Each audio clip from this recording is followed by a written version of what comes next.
Inakala ng asawa ko na wala akong kaalam-alam sa mga plano niya dahil nasa isang business trip ako. Ibinenta niya ang lahat ng aming ari-arian para makasama ang kanyang kirida sa ibang bansa. Hindi ako nag-eskandalo.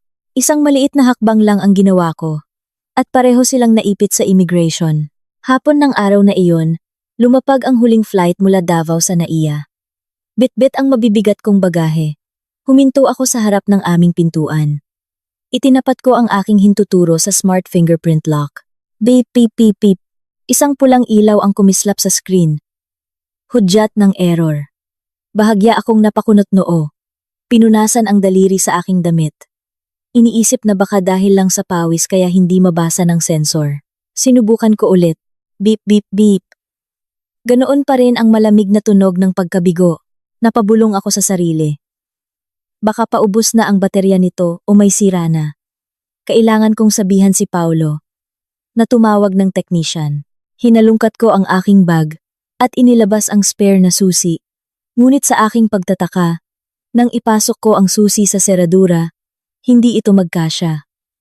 Pinalitan na ang buong lock. Isang masamang kutob ang gumapang sa aking dibdib.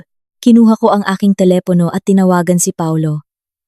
Mahaba at walang emosyon ang mga ring bago ito dumiretso sa voicemail. The number you have dialed is currently unavailable. Sunod-sunod kong tinawagan ang numero ni Mang Tomas at Aling Helen, ang aking mga biyenan. Tinawagan ko pa sina Benji at Kathy, ang mga kapatid ni Paulo.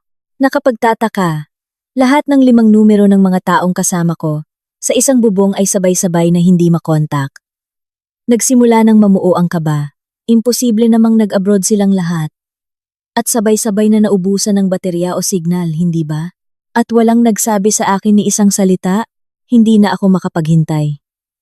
Hinanap ko ang numero ng isang locksmith na nakapaskil sa poste sa kanto ng aming kalsada at agad na tumawag.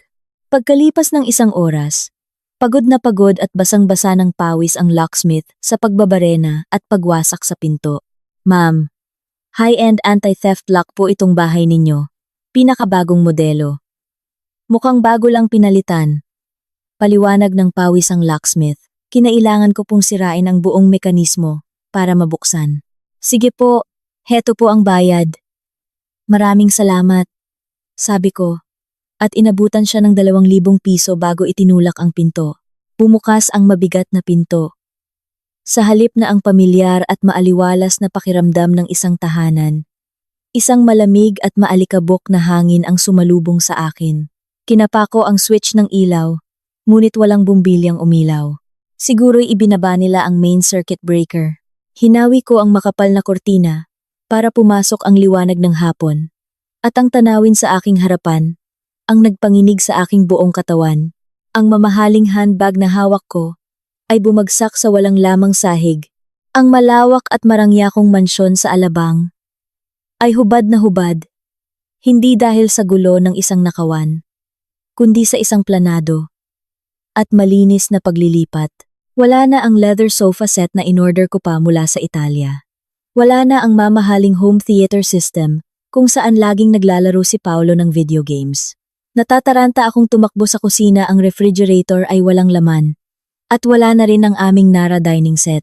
Tinakbo ko ang hagdan paakyat sa 2nd palapag at sumugod sa aming master's bedroom.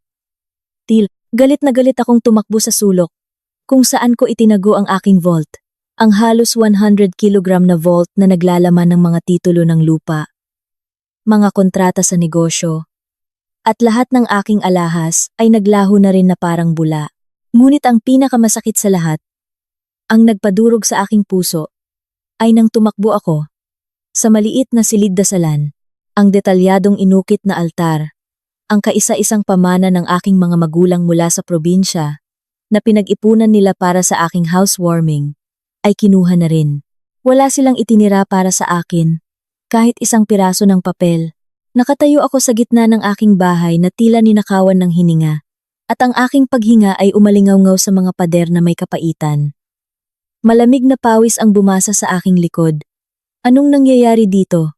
Ang isang magnanakaw ay hindi kailanman lilinisin ang buong bahay at magpapalit ng bagong lock, habang ang isip ko ay gulong-gulo sa libu-libong tanong. Biglang nag-vibrate ang telepono sa aking bulsa. Numero ni Joyce, ang real estate agent na laging may hawak sa mga ari-arian sa area na ito. Nanginginig kong sinagot ang tawag. Hello, Ma'am Angela? Nakabalik na po ba kayo galing sa business trip? Tumawag lang po ako para kumustahin kayo. Masiglang boses ni Joyce ang narinig ko sa kabilang linya. Joyce, ang bahay ko. Parang ninakawan. Wala ang buong pamilya ko. At lahat ng gamit ay nawawala. Ang boses ko ay basag. At tila may nakabara sa aking lalamunan. Sandaling natahimik sa kabilang linya. Pagkatapos ng ilang segundo, ang boses ni Joyce ay naging alanganin at naguguluhan. Ma'am Angela, ano pong sinasabi ninyong ninakawan? Akala ko po ba pumayag kayong ibenta ang bahay para gamitin ang pondo sa negosyo? May bumili na po ng bahay sa halagang 8 milyong piso. 3 buwan na po ang nakalipas mula nang maisalin ang pangalan ng titulo. Tapos kahapon lang po kayo tuluyang nag-move out, di ba? Tila gumuho ang mundo sa aking paligid. Isang malakas na ugong ang sumira sa aking pandinig. Anong? Sinabi mo na ibenta ang bahay 3 buwan na ang nakakaraan?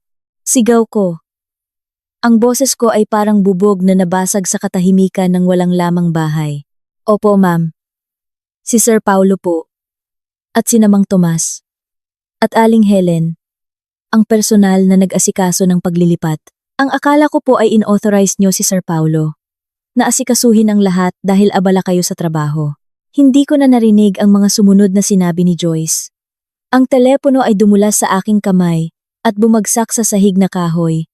Lumikha ng isang tuyong kalabog. 10 taon ng aking kabataan. 10 taon ng pagkayod, paglimot sa pagkain at pagtulog, para lang buhayin ang pamilya ng asawa ko, na parang mga hari at reyna. At ngayon, ang gantimpala sa aking sakripisyo, ay isang bahay na walang laman at isang 80 milyong pisong panloloko. Planado nila ang lahat. Nilinlang nila ako, at ninakawan ng lahat ng aking pinaghirapan. At naglaho na parang bula, napaluhod ako sa malamig na sahig. Ang aking mga kamay ay nakakuyom ng mahigpit. Ang mga kuko ko ay bumaon sa aking palad. Hanggang sa dumugo, ang unang pagkabigla ay dahan-dahang napalitan ng isang umaalimpuyong galit na kumukulo sa aking mga ugat. Paolo, napakagaling mo. At kayong pamilya niya, napakagaling ninyo rin. Hindi ko alam kung gaano ako katagal na nakaluhod sa malamig na sahig. Ang isip ko ay blanko at naguguluhan.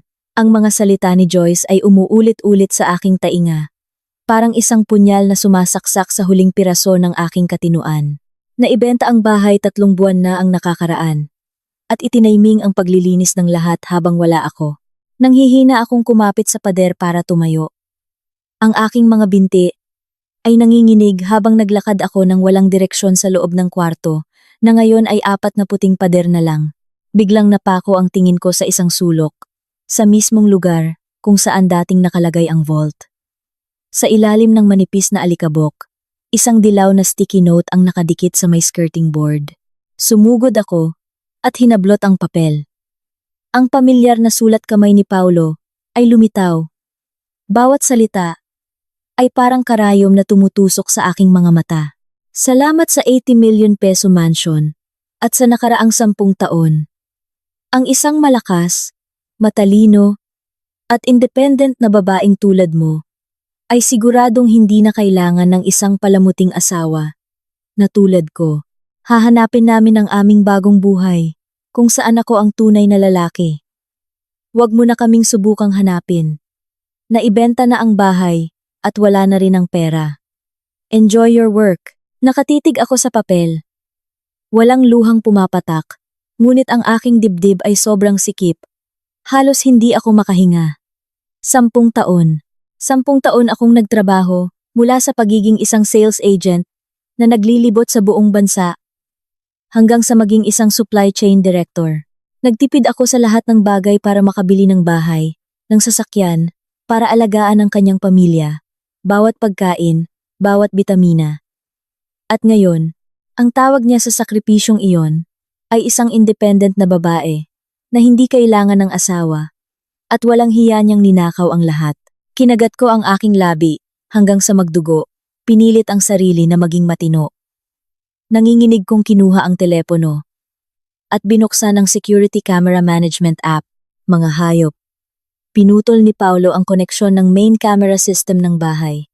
Ngunit ang tamad at pabayang lalaking iyon ay walang kaalam-alam na sa isang tagong sulok ng chandelier sa sala at sa kisame ng aming kwarto. Nag-install ako ng 2 maliliit na hidden camera na may sariling baterya at hiwalay na cloud storage. Mabilis kong i-rewind ang oras sa aking screen nitong nakaraang mga araw lang at ang lumabas na eksena ang nagpatigas sa dugo sa aking mga ugat. Isang video na kuha noong 15 ng buwan habang ako ay nasa Mindanao para sa isang survey ng plantasyon. Sa loob ng bahay, si Paolo ay nagtuturo sa isang grupo ng mga trabahador na nagbabaklas ng mga gamit. Sa tabi niya, walang iba kundi si Mang Tomas at Aling Helen, ang aking mga biyenan. Si Aling Helen, ang biyenan kong binibigyan ko ng 50,000 piso buwan-buwan bilang allowance at binibilhan ng mamahaling pagkain, ay masayang-masaya na itinuturo ang sofa. Dahan-dahan sa gilid, baka magasgasan at bumaba ang halaga. Bilisan nyo, para makapag-impake na kami. Sina Benji at Kathy, ang 2 kapatid niyang sinagot ko mula sa tuition fee hanggang sa paghahanap ng trabaho, ay abalang-abala sa pag-empake ng aking mga damit at alahas sa mga maleta. At pagkatapos, isang hindi pamilyar na babae ang lumitaw. Nakasuot siya ng isang hapit na pulang bestida at paekis-ekis na naglakad papasok. Agad na ibinato ni Paulo ang sigarilyo niya.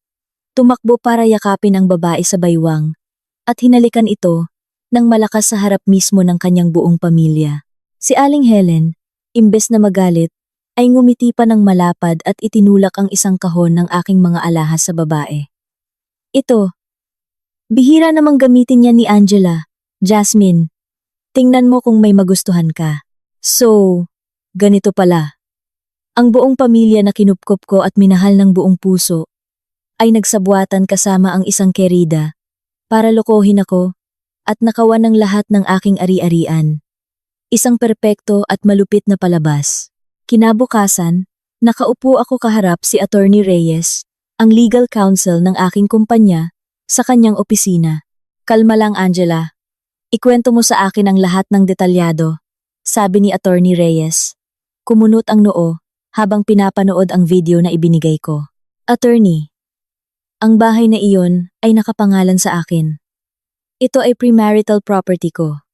Ang mga magulang ko pa mismo ang gumawa ng deed of donation para sa akin lang. Paano niya naibenta nang wala ako? Nang walang pirma ko? Hinampas ko ang mesa. Ang boses ko ay paos. Mabilis na tumawag si Attorney Reyes sa ilang kontak sa isang notaryo publiko at sa Registry of Deeds. Pagkalipas ng kalahating oras, bumalik siya na may lungkot at galit sa kanyang mga mata. Angela, gumamit si Paulo ng isang special power of attorneys pa. Ang mga dokumento ay nagpapakita na may isang SPA na nagbibigay sa kanya ng buong karapatan na ibenta ang ari-arian na pirmado mo mismo at may thumb mark na notaryado 5 buwan na ang nakalipas. Imposible! 5 buwan na ang nakalipas. Nasa opisina ako at nagtatrabaho sa isang proyekto. Wala akong pinirmahang ganoong papel. Sigaw ko. Pineke niya yun. Kinagat ni Attorney Reyes ang kanyang ballpen. Umupa si Paulo ng isang babae na kamukha mo. Ginamit ang peking ID at sinuhulan ang isang pabayang notaryo para maproseso ang SPA. Pagkatapos, ginamit niya ang dokumentong iyon para legal na maibenta ang bahay sa halagang 80 milyong piso. Isang alon ng galit ang umakyat sa aking lalamunan. Ngunit, hindi pa doon natapos. Patuloy na tiningnan ni Attorney Reyes ang isang salansa ng mga dokumento na kararating lang at lalo pang naging seryoso ang kanyang mukha. Angela, may isa pa. Mayroon ka bang mahahalagang dokumento na naiwan sa bahay? Ang vault. Bukod sa mga titulo ng bahay at mga bank certificate, itinago ko rin ang titulo ng lupa ng mga magulang ko sa Batangas. Pinatago nila sa akin para mas ligtas daw habang pinaplano nilang magpa-renovate. Isang masamang premonisyon ang biglang dumating. Angela, Isinangla ni Paolo ang titulo ng lupa ng mga magulang mo sa isang loan shark, buntong hininga ni Attorney Reyes. Kakatingin ko lang sa sistema, isang kontrata ng pautang na nagkakahalaga ng 10 milyong piso, naging blanko ang aking pandinig. Ang walang hiyang iyon, hindi pa sapat na nakawin ang ari-arian ko. Idinamay pa niya ang aking mga magulang. Ang lupang iyon sa probinsya ay ang buong buhay at pinaghirapan nila 5 milyon mula sa isang loan shark na may tubo na tumutubo pa sa tubo. Gusto niyang itapon sa kalsada ang aking mga magulang. Saan sila makakatakas na may ganoong kalaking pera? 85 milyon ay hindi maliit na halaga para bitbitin sa border. Mariin kong sabi, ang aking mga mata ay tuyo, ngunit namumula sa galit. Mabilis na nag-type si Attorney Reyes sa kanyang computer. Dahil sa kanyang network bilang isang international commercial lawyer, hindi nagtagal at natuntun niya ang pamilya ni Paolo. Nakaalis na sila. Isang direct flight mula NAIA, papuntang Melbourne, Australia. Kagabi, 6 silang lahat si Paolo, ang mga magulang mo, ang 2 kapatid, at isang babaeng nagngangalang Jasmine. Umalis sila gamit ang multiple entry tourist visa at siguradong mag-TNT, tago ng tago, ang mga iyan doon. Ang plano nila ay pumasok bilang turista, magtago, at gamitin ang perang ninakaw sa'yo para bumili ng bagong pagkakakilanlan sa black market. Melbourne, Australia. Investor visa. Jasmine. Namabon na. Ande-andaan ka. Ipinikit ko ang aking mga mata. Ang buong larawan ay naging malinaw habang ako ay nakatuon sa trabaho. Naglalakbay sa iba't ibang probinsya para kumita ng pera para sa aming kinabukasan. Ang asawa kong kasama ko sa higaan ay may kinakasamang iba at kasabwat ang kanyang buong pamilya sa planong ubusin hanggang sa huling sentimo ko. Ang sakit ng pagtataksil ay dahan-dahang nawala at napalitan ng isang nag-aalab na apoy ng puot. Akala ba nila si Angela ay isang tanga na marunong lang kumita ng pera? Akala ba nila na pagkatapos nilang magnakaw ng 85 milyon at tumakas papuntang Australia, ay malaya na silang mabuhay na parang mga hari at reyna? Minulat ko ang aking mga mata at tumingin ng diretso kay Attorney Reyes. Ang aking boses ay malamig at matalim na parang isang bagong hasang kutsilyo. Attorney, ihanda mo ang kaso. Hindi ko hahayaang matamasa nila kahit isang sentimo ng pera ko. Sa halip na maupo sa sahig at umiyak tulad ng ibang babae kapag nawalan ng lahat, huminga ako ng malalim. Kumuha ako ng ilang tissue mula sa mesa ni Attorney Reyes at marahang pinunasan ang mga luhang nagbabadyang pumatak. Ano ang pakinabang ng pag-iyak ngayon? Hindi maibabalik ng mga luha ang aking untitong milyong pisong mansyon at lalong hindi nito mababawi ang titulo ng lupa ng aking mga magulang na nasa kamay na ng mga loan shark. Ako si Angela. Kung nagawa kong magsimula mula sa wala at magtrabaho araw at gabi para itayo ang lahat ng ito, may kakayahan din akong gamitin ang batas para ipakulong ang mga traidor na iyon. Umupo ako ng tuwid. Ang aking mga mata ay matalas na nakatitig sa kanya. Attorney, mag-file tayo ng reklamo ngayon din. Estafa, falsification of public documents, at forgery. Gusto kong magkaroon sila ng warrant of arrest sa lalong madaling panahon. Tumango si Attorney Reyes. Ang kanyang mga daliri ay mabilis na nag-type sa keyboard. Ngunit bigla siyang huminto. Kumunot ang noo habang nakatingin sa screen. Angela, sandali. May pinatingnan ako sa isang kakilala sa airline. May isang detalye na pabor sa atin. Anong detalye, Attorney? Inilapit ko ang aking sarili. Hindi sila diretsyong lumipad papuntang Australia. Dahil 6 sila at maraming dala, kumuha si Paolo ng tiket sa isang budget airline para makatipid. Ang flight nila ay may transit sa Kuala Lumpur, Malaysia. Ang kanilang layover ay 11 oras. Ibig sabihin, mga 10 ng umaga bukas, local time, pa sila lalapag sa Melbourne. Isang malamig na ngiti ang sumilay sa aking mga labi. Tunay ngang may mata ang langit.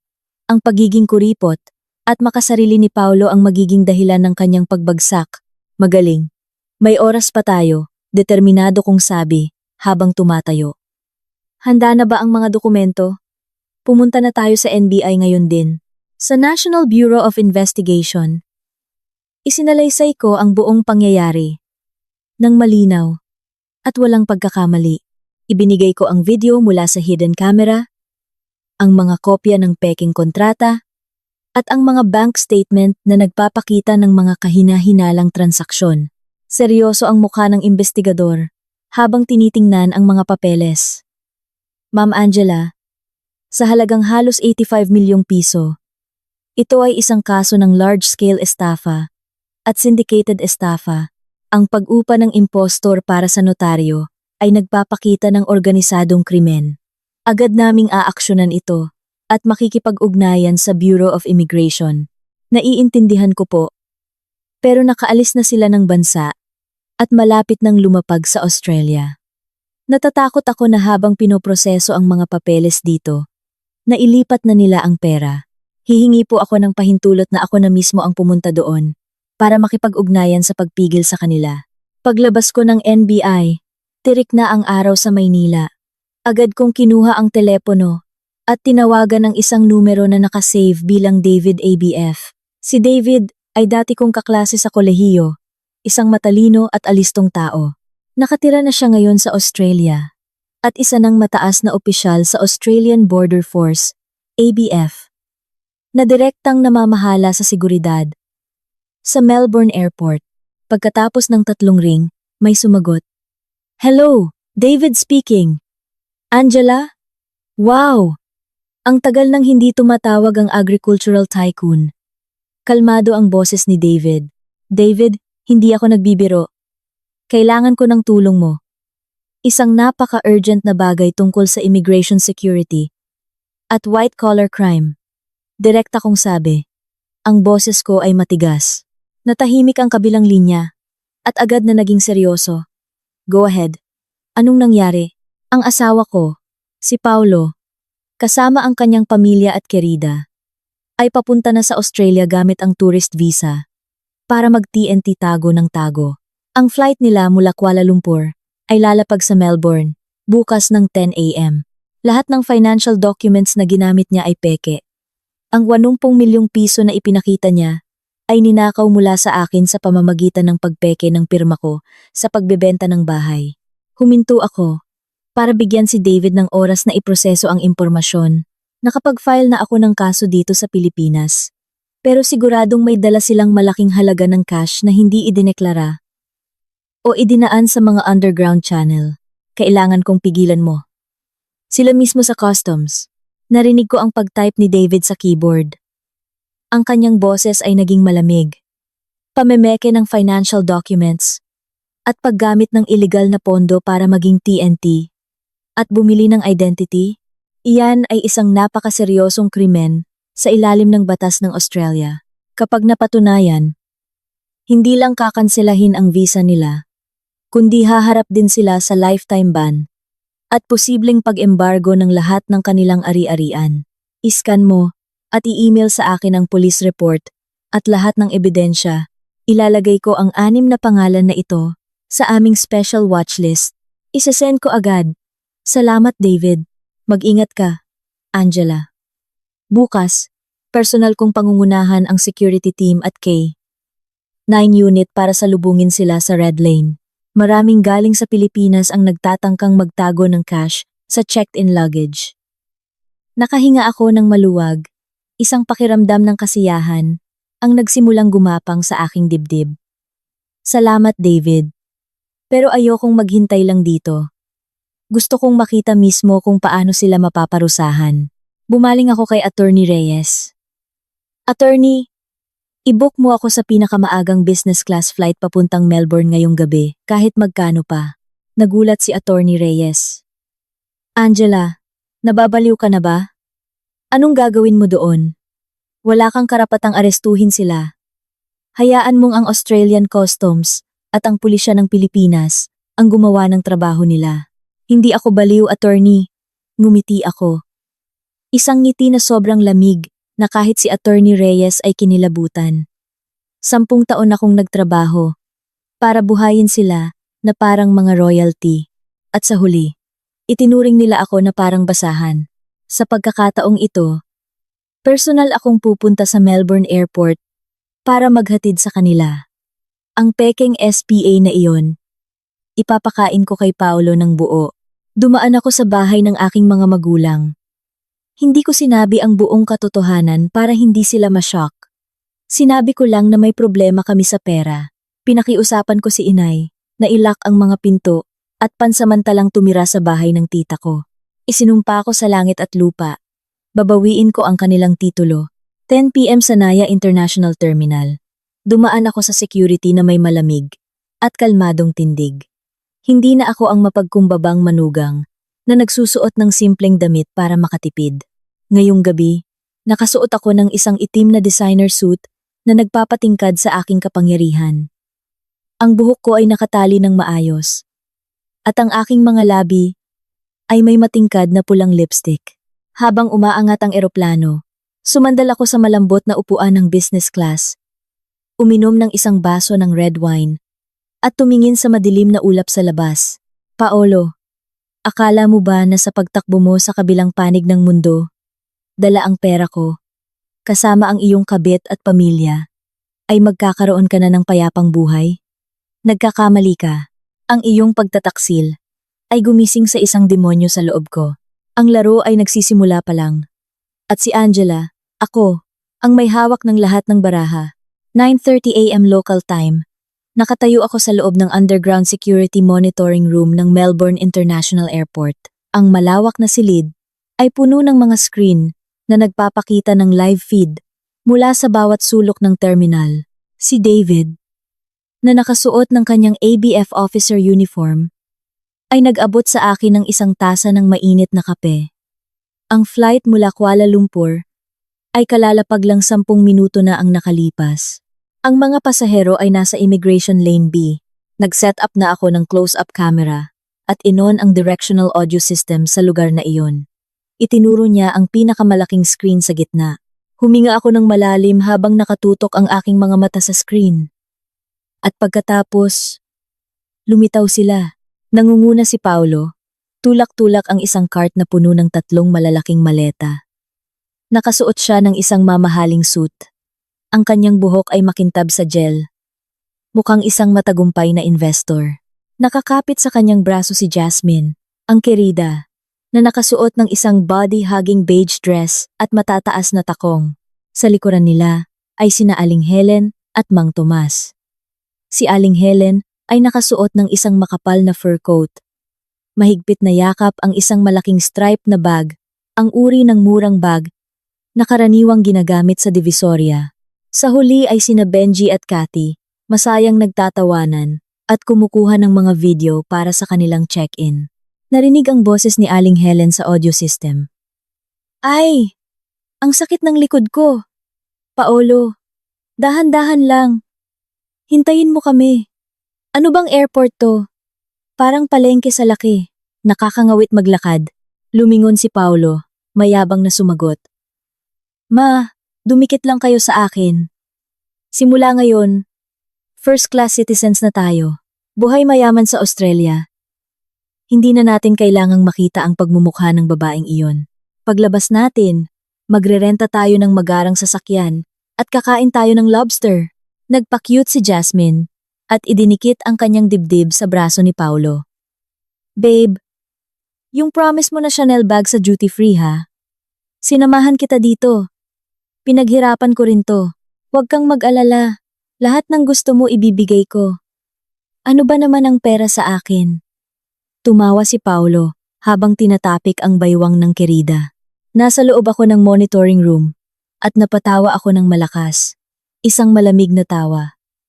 Ano ba naman ang pera sa kanya? Tama, ang pera mula sa dugot pawis ko, ang pera mula sa pagsasanla ng titulo ng aking mga magulang.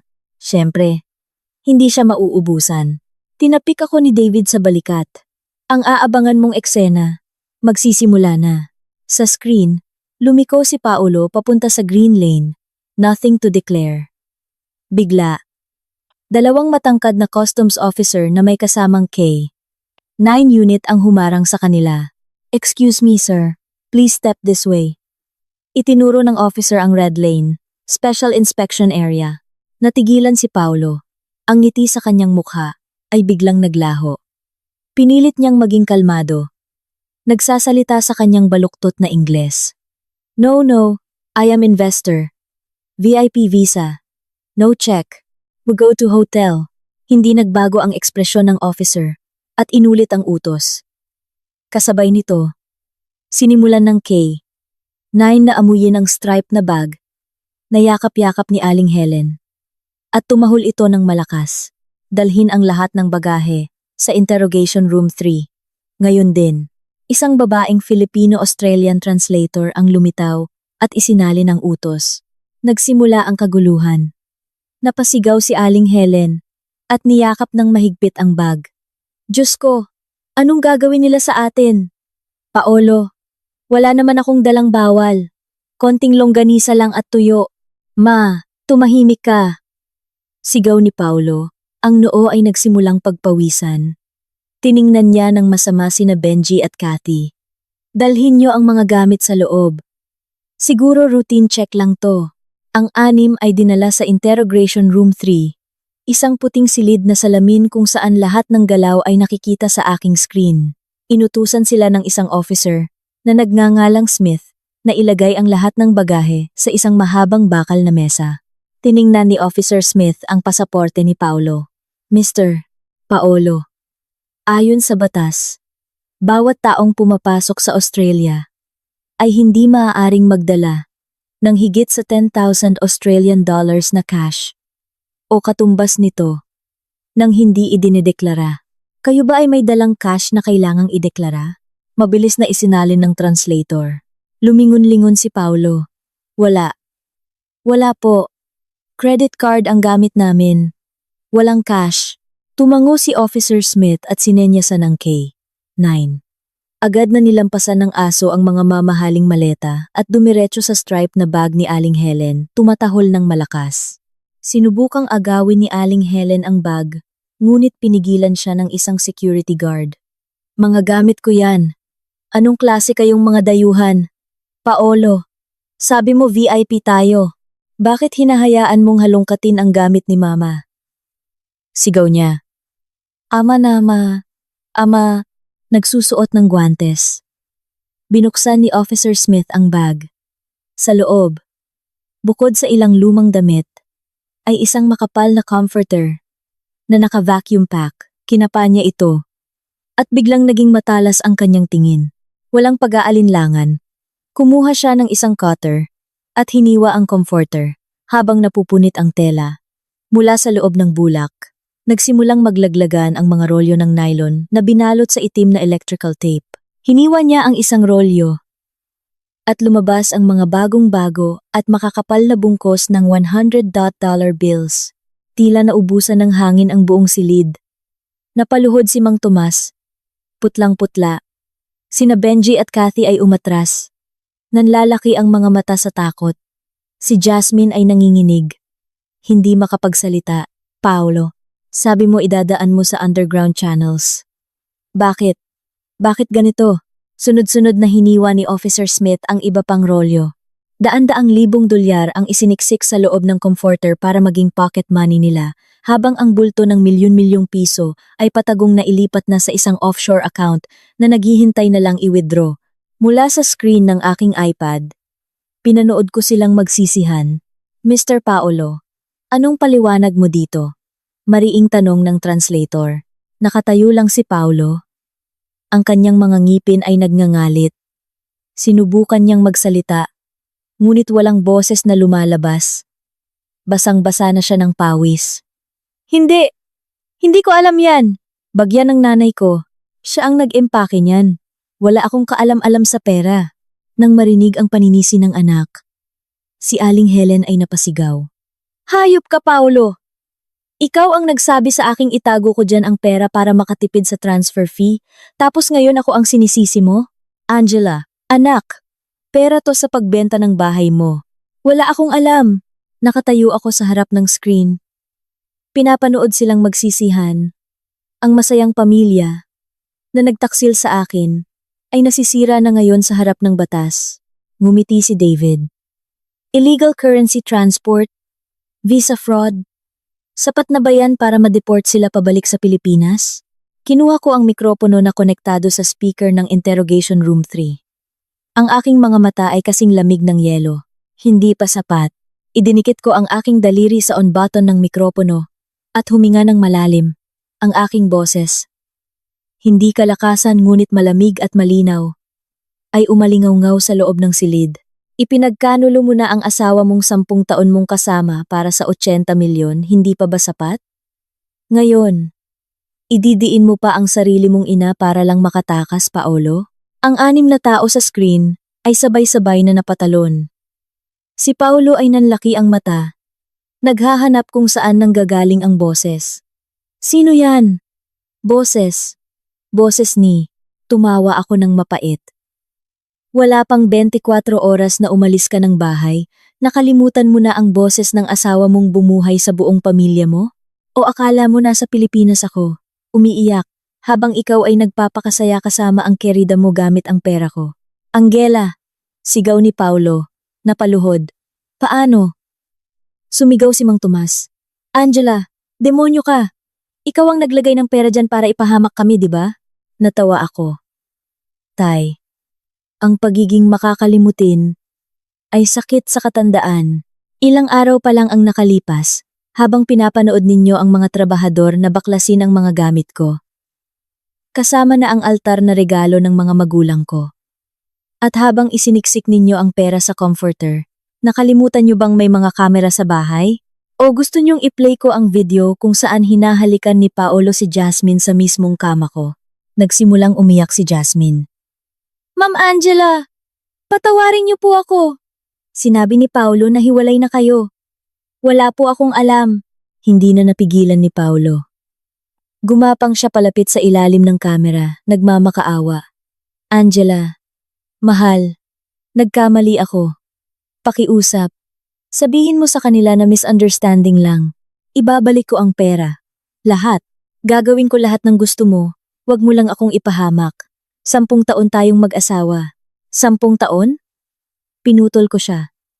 Nang umupa ka ng impostor para sa SPA, nang isangla mo ang titulo ng lupa ng mga magulang ko sa loan shark, naisip mo ba ang 10 taon na iyon? Bumaling ako kay Jasmine sa mikropono. At ikaw? Jasmine? Akala mo ba ang isang lalaking kayang talikuran ang asawa't ipahamak ang mga biyenan ay bibigyan ka ng magandang buhay? Tingnan mo kung ano ang katapusan ninyo. Ibinitin ko ang mikropono. Sa loob ng silid, nagbigay ng senya si David. Sinimulan ng translator. Nabasahin ang desisyon. Base sa ebidensyang ibinigay ng Philippine National Police at sa mga nakuhang patunay dito, ang Australian Border Force ay opisyal na kinakasuhan kayo ng visa fraud, illegal transport of undeclared currency, at koneksyon sa isang international money laundering scheme. Ang 20 milyong piso na idinaan ninyo sa isang underground channel papunta sa isang Australian bank account sa ilalim ng pangalan ni Jasmine ay na-freeze na ng Federal Police 15 minuto na ang nakalipas. Nang marinig ito, si Jasmine ay sumigaw at hinimatay. Ipinapahayag ko ang agarang pagkansela ng inyong mga visa. Kukumpiskahin ang lahat ng pera bilang ebidensya. Kayo ay ide-deport sa pinakamaagang flight pabalik sa Pilipinas. Ang mga awtoridad doon ay naghihintay na sa inyo sa mismong pintuan ng eroplano. Nang marinig ang salitang deport, gumuho si Paulo. Humagulgol siya na parang isang hayop na nasukol. Pinanood ko sila ng ilang segundo pa. Pagkatapos ay tumalikod ako at lumabas. Sumunod si David. Ang galing ng pagtatapos mo, Angela. Nakuha nila ang parusa sa kanila. Anong plano mo ngayon? Tanong niya. Humakbang ako palabas sa maliwanag na pasilyo. Kailangan kong bumili ng tiket pabalik ng Maynila. Ang tunay na laban sa korte ay nagsisimula pa lang at kailangan kong maghanda ng isang welcome home gift para sa kanila. 2 p.m. Lumapag ang eroplano sa NAIA. Kabaligtaran ng kanilang kayabangan sa Melbourne. Si Paulo at ang kanyang pamilya ay lumabas na parang mga basang sisiw. Nakatayo ako sa tabi ng isang NBI agent. Habang papalapit sila, isang pulis ang humakbang at binasa ang warrant. Paolo Reyes, arestado ka para sa kasong syndicated estafa at falsification of public documents. Ang tunog ng posas na isinara sa kanyang mga kamay ay malamig. Nag-angat siya ng tingin at nakita ako. Angela, ganyan ka ba kalupit? Gusto mo ba akong mamatay? Sigaw niya. Lumapit ako. Ang kamatayan ay ikaw mismo ang gumawa. Nang nakawin mo ang unta ang milyon ko at isinangla ang titulo ng mga magulang ko. Inisip mo ba kung paano ako mabubuhay? Harapin mo ang parusa mo. Mura pa yan. Nagsimulang mag-iskandalo si Aling Helen. Isinusumpa ako, habang sina Benji at Cathy ay nakayuko sa hiya. Ang karma ay mabilis. Aling Helen. Sayang. At sa anak ninyo bumagsak. Maghanda kayo. Kayo ang isusunod ng mga investigador. Bilang mga kasabwat, pag-uwi ko sa aking inuupahang kondo, nagsimulang mag-vibrate ang telepono ko. Tumawag si Joyce. Ma'am Angela, tignan niyo ang Facebook. Nag-post ang bayaw niyo na si Benji. Sinisiraan ka. Galit na galit ang mga tao sa'yo. Binuksan ko ang Facebook. Isang post na may pamagat na, ang totutong mukha ni isang babaeng palaban. Paano niya ipinakulong ang asawa at itinaboy ang kanyang pamilya. Isang mahabang post na puno ng kasinungalingan. Na ako raw ay may kabit. Na si Paulo ay biktima. Na ako ang nagplano ng lahat para makuha ang pera. May kasama pang litrato ni Aling Helen na umiiyak sa airport. Libo-libo ang shares at comments. Lahat ay galit sa akin. Ngumiti ako. Isang malamig at mapanganib na ngiti. Benji, kung gusto mong maglaro ng marumi sa social media, ipapakita ko sa iyo ang kapangyarihan ng katotohanan. Kinuha ko ang aking laptop. Nagdraft ako ng isang maikling pahayag para sa aking mga kliyente at kasosyo. Pagkatapos, binuksan ko ang aking notes, inilista ang lahat ng ebidensya, mga bank transfer, resibo, at, oo, ang mga video. Bukas, magkakaroon ng isang live na pagtatanghal. 8 p.m. kinabukasan. Umupo ako sa harap ng aking kamera para sa isang Facebook Live. Libo-libo ang nanonood. Na-curious. Dahil sa post ni Benji, kalmado akong nagsalita. Magandang gabi. Ako si Angela. Ang masamang babae na pinag-uusapan ninyo. Benji, alam kong nanonood ka. Kung gusto mong maglaro, laruin natin ng may ebidensya. Inilabas ko ang mga bank statement. Sabi mo, pinabayaan ko ang pamilya nyo. Heto ang 350,000 pesos na binayad ko para sa heart surgery ng tatay mo. Heto ang 400,000 pesos para sa kasal ni Cathy. At heto, Benji, ang putmong milyong pisong pambayad ko sa utang mo sa sugal, nang hahabulin ka na ng mga goons. Saan ako naging masama? Ang comment section ay nagsimulang magbago. At ngayon, para sa sinasabi mong, tapat mong kapatid, i-play ko ang video. Ang video ni Paulo at Jasmine sa aming kama. Nagpaplano kung paano ako nanakawin. Tinatawag akong tanga. Ang plano na isangla ang lupa ng aking mga magulang. Ang pag-amin na sinulsulan siya ng ina niya na nakawin ang mga alahas ko. Ang livestream ay sumabog. Ang buong internet ay bumaliktad. Ang galit ng mga tao ay nabaling sa kanila. Libo-libong mensahe ng suporta ang dumating sa akin. Ang social media war. Panalo ako. Isang linggo pagkatapos, habang sila ay pinagtataguan ng kahihiyan, nakatanggap ako ng tawag. Si Paulo ay nag-hunger strike sa kulungan. At gusto akong makausap.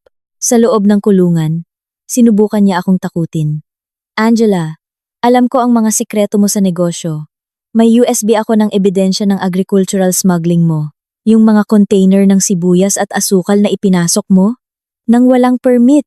Kung hindi mo ako palalayain at bibigyan ng 10 milyon, ipapakulong din kita. Natawa ako. Paolo, ang tanga mo talaga. Ang smuggled na kargamento na iyon?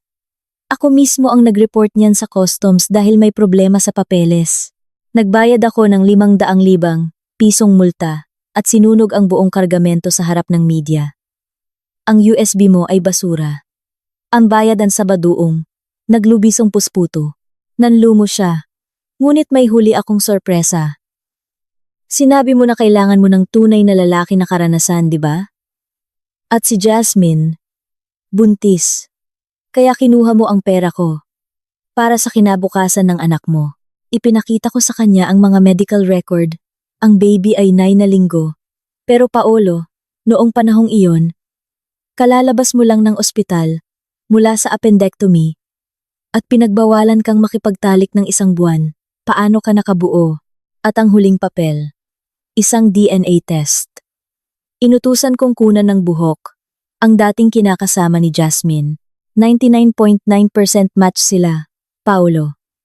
Ang ipinagmamalaki mong tagapagmana ay hindi sayo. 10 taon kang naging asawa ko. Pero sa huli, naging isa kang dakilang tagasalo ng anak ng iba. Akala mo ikaw ang nanloko. Pero ikaw pala ang pinakamalaking tanga sa kwentong ito. Nawasak siya. Humagulgol siya. Nagwawala. Sinisigawan ang sarili. Ang pinakamalupit na panloloko na ginawa niya ay bumalik sa kanya sa pinakamasakit na paraan. Paglabas ko, naghihintay si Jasmine, duguan at bugbog. Pinalayas siya ng kanyang kinakasama. Matapos malaman na na-freeze ang pera. Nagmakaawa siya. Ma'am Angela, tulungan niyo ako. Sasabihin ko sa inyo ang isang malaking sikreto ni Paolo. Ano? May isa pa siyang kerida.